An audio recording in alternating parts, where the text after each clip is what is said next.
Hello and welcome to the last part of our series on painless personal statement writing. My name's Melissa Mehta from Impetus Coaching, and also joining me is Liz Reece, who has a huge amount of experience in careers, guidance and helping people write their personal statements. And over the last few weeks we've made a series of films which has hopefully helped you in the process of writing your personal statement. So we've covered that beginning bit of getting started, having a brain dump about all the information that you might include in your statement. We then helped you organise the information and think about what the admissions tutors are looking for. And then in episode 3, we talked about making it relevant, making sure that information was pertinent to the course that you're applying for. And then last time we talked about starting to build the structure and form your personal statement.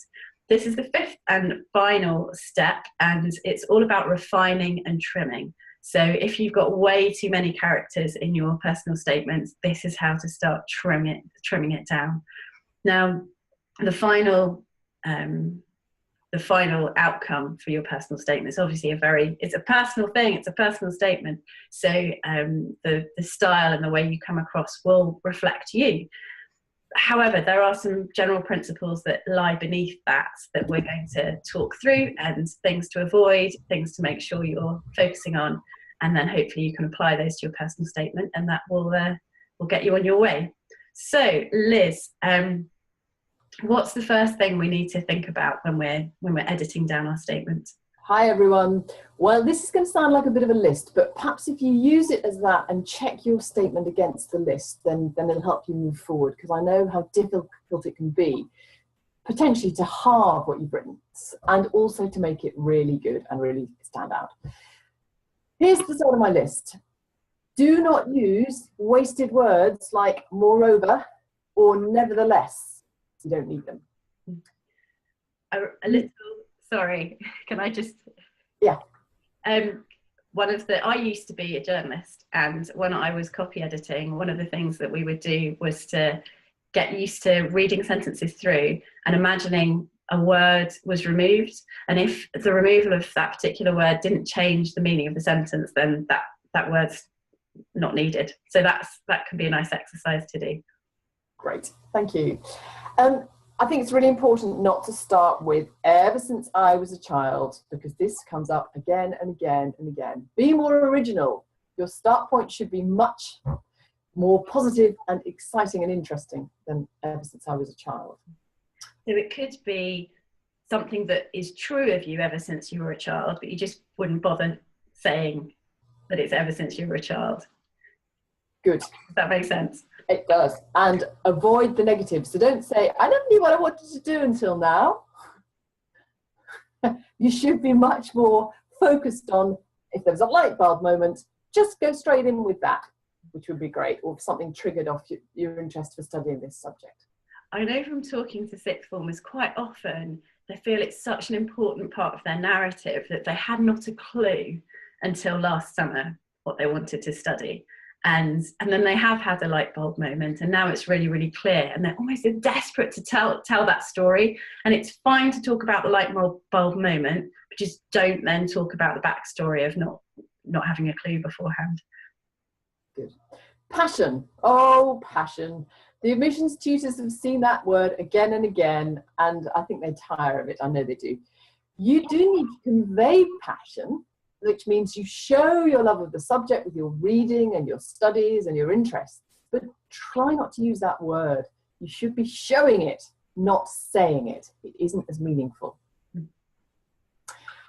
Plagiarism. Now, it is a good idea to read other people's statements, and in fact there are a number of websites where you are free to do that. I think you can learn a lot from reading what other people have written and seeing what works, but for goodness sakes, do not be tempted to copy.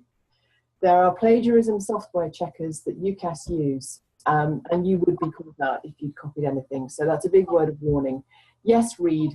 No, don't copy.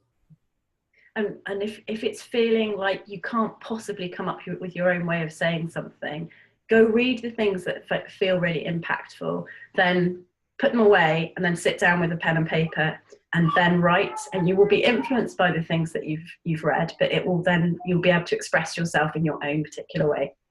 Good. Thank you. Synonyms. I think our brains have this habit of attaching to a word we like. And so what you need to do is read your statement after a night's sleep or several nights' sleep and check for words that have been repeated and where you can use a synonym, a word that has a similar meaning in your text. That's a very important thing to check out for.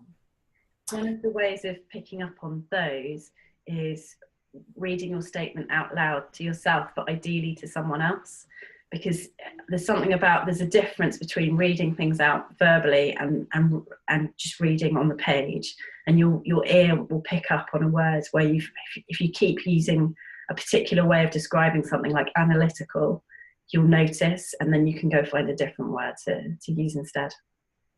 Brilliant. Now here's one that I see a lot. I. Every sentence starts with I.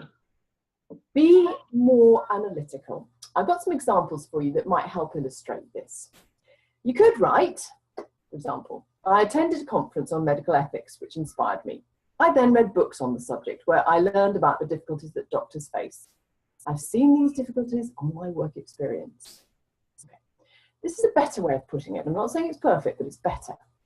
Following a medical ethics conference, I read Medical Ethics: An Introduction, which is a book, to improve my understanding of the healthcare challenges that I had observed whilst on work experience. It's a better way of putting it. It's actually shorter, but it avoids I starting every sentence. It sounds much more active as well, somehow. Yeah. Yeah, I've got another one for you actually, because I think it's quite helpful to see it in a couple of contexts. So this one's about a history statement. So, I did an extended project on the history of the American Indians. I researched using the internet texts and the local library, and from this I gathered and analysed the materials for my essay. I learned how to organise my time, find different resources, evaluate, and then write in detail about them. Now, it's got a lot of good content, but it could be even better, and here's a better way of putting it. When researching resources for my extended project on the history of the American Indians, I became adept in managing my time and using online and printed materials.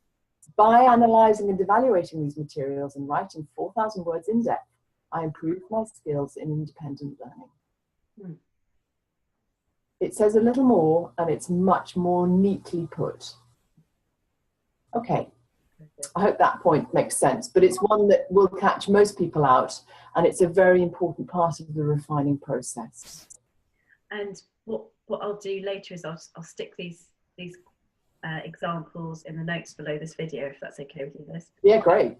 Great, so people can have a look at them. Super. Okay, we're doing one on our list, Melissa. We've got through a lot of the key points. I think you must ensure that when you read through your work, you have the vast majority, over 3/4 of your content, with an academic or course-related focus. So your refining needs to check that.